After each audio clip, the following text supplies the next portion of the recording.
Bonjour, alors pour vous présenter la région Trois-Lacs, on a choisi de vous l'illustrer par le Pinot Noir, cépage emblématique de la région. Et là, je vais vous présenter le Pinot Noir de la cave de Chamblot à Colombier-Neuchâtel sur le millésime 2018. Petite présentation de la cave avant de passer à la dégustation. Donc la cave de Chamblot est une cave familiale qui est actuellement gérée par Louis-Philippe Burga et son épouse Valérie. La cave est située à Colombier, sur le littoral neuchâtelois, et sur les hauts du village, dans une situation dominante et panoramique assez exceptionnelle.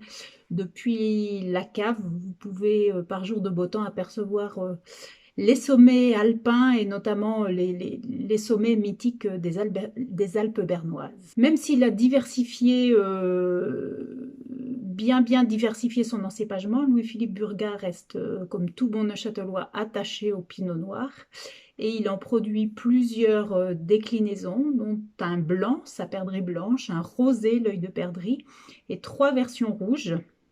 Une version classique que nous allons déguster, sa cuvée Charlotte qui est issue de vieilles vignes et qui est élevée une année en barrique, et le Pinot Noir pur sang qui est son Pinot Noir haut de gamme qui est issu de vignes au rendement très limité, toute petite récolte sur ces vignes et qui bénéficie d'un élevage en barrique de 22 mois. Là, nous allons déguster la cuvée classique, donc qui est vinifiée de manière traditionnelle en cuve inox. Et c'est le millésime 2018.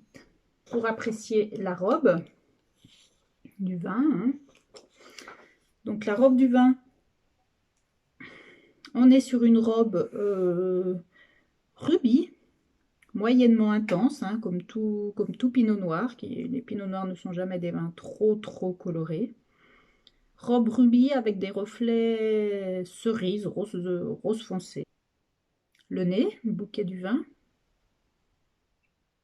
Donc là, on est sur un bouquet très intense, essentiellement basé sur le fruit. On a vraiment une explosion de fruits rouges, la fraise, la framboise, la cerise aussi, la griotte.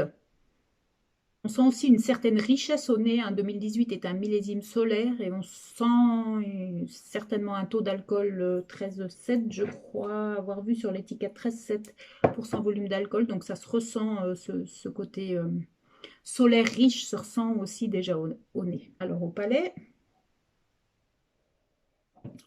là, de suite le fruit est aussi omniprésent, de l'attaque jusqu'à la finale, jusqu'à la persistance après avoir avalé ou craché le vin. On est vraiment toujours sur des arômes de fruits. On retrouve la fraise, la cerise. Le nez est assez la bouche est assez conforme avec les arômes qu'on a décelés au nez.